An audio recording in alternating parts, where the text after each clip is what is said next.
Hello বন্ধুরা, আপনারা কি জানেন আজ থেকে প্রায় 6,60,00,000 বছর আগে পৃথিবীর রাজা ডাইনোসর বিলুপ্ত হয়ে গেছে পৃথিবীর উপর এক বিশাল গ্রহাণুর আঘাতে। তখন পৃথিবীতে ডাইনোসরের রাজত্ব চলত, সকল প্রাণী তাদের দাস ছিল। বর্তমানের অনেক হলিউড বলিউড ডাইনোসরকে নিয়ে অনেক ব্যবসা সফল মুভি বানিয়েছে। আজও মানুষের কাছে ডাইনোসর একটি আশ্চর্য প্রাণীর নাম। আজকের এই ভিডিওতে আপনারা জানতে পারবেন পৃথিবীর রাজা ডাইনোসর কিভাবে বিলুপ্ত হয়ে গিয়েছিল। চলুন আর দেরি না করে সম্পূর্ণ ভিডিওটি শুরু করা যাক।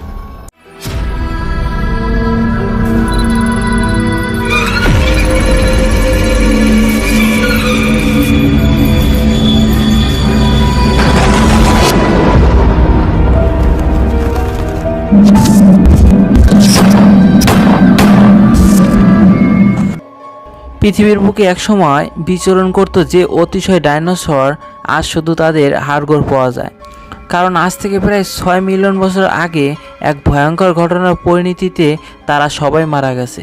গবেষকরা মনে করেন পৃথিবীতে এক বিরাট আকারের গ্রহাণুর আঘাতে যে বিস্ফোরণ ও পরিবেশগত পরিবর্তন হয়েছিল সেটার কারণেই ডাইনোসরের বিলুপ্ত হয়ে গেছে। বিজ্ঞানীরা বলেছেন সেই গ্রহাণুটি ছিল 12 কিলোমিটার চওড়া। সেটা এসে পড়েছিল মেক্সিকো উপসাগরের তীরবর্তী ইউকাটান উপদ্বীপ এলাকায়। সে এলাকায় তৈরি ছিল বিশাল জ্বালামুখীর ভূপ্রকৃতি এবং শিলার গঠন তন্ন পরীক্ষা করে দেখেছেন টেক্সাস বিশ্ববিদ্যালয়ের একটি গবেষক দল, এবং সেই গ্রহাণুর আঘাতে চিহ্ন তারা খুঁজে পেয়েছিলেন। গবেষকরা বলেছেন এত জোরে এটি পৃথিবীর বুকে আছড়ে পড়েছিল যে তাতে 20 কিলোমিটার চওড়া এবং কয়েক কিলোমিটার গভীর একটি গর্ত ও জ্বালামুখ তৈরি হয়েছিল। গর্তটির কিনারাগুলো তারপর ভেতরের দিকে ধসে পড়েছিল। এর ফলে সাগরে সৃষ্টি হয়েছিল এক ভয়ানক সুনামি। তৈরি হয়েছিল দানবাকৃতির ঢেউ। এই গর্তটির বড় অংশ এখন সমুদ্রের নিচে। তার উপর পড়েছে 600 মিটার পুরো পলির আস্তরণ। মাটির উপর যে অংশ আছে তা চুনাপাথর দিয়ে ঢাকা। বিজ্ঞানীরা ওই এলাকায় উপাদান পরীক্ষা করে কোনো সালফার বা গন্ধকের উপস্থিতি পাননি, কিন্তু সমুদ্রের তলদেশে ওই জায়গাটির 1/3 ছিল জিপসামের তৈরি, যার অন্যতম উপাদান সালফার।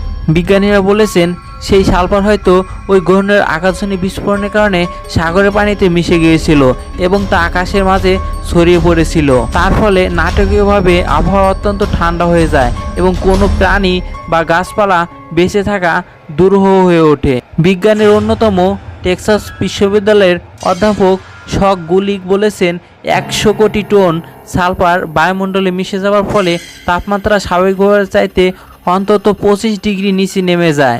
তার মানে পৃথিবীর বেশিরভাগ এলাকায় তাপমাত্রা তখন নেমে গেছিল 0 ডিগ্রির নিচে, অর্থাৎ হিমশীতল বরফের মতো।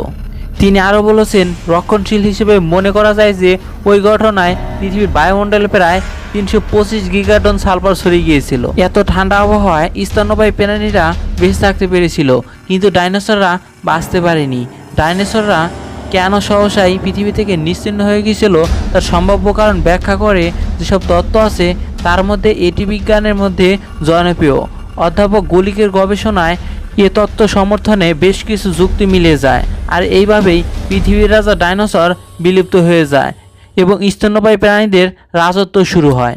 বন্ধুরা, ডাইনোসর সম্পর্কে আরও বিস্তারিত জানতে কমেন্ট বক্সে একটি কমেন্ট করুন এবং ভিডিওটি ভালো লাগলে ভিডিওতে একটি লাইক করুন। এরকম রহস্য রোমাঞ্চকর ভিডিও পেতে আমাদের চ্যানেলটি এখনই সাবস্ক্রাইব করুন এবং পাশে থাকা বেল আইকনটি ঘন্টা বাজিয়ে দিন। আজ এই পর্যন্তই, দেখা হবে আগামী কোনো ভিডিওতে। সেই পর্যন্ত ভালো থাকুন, সুস্থ থাকুন। ধন্যবাদ।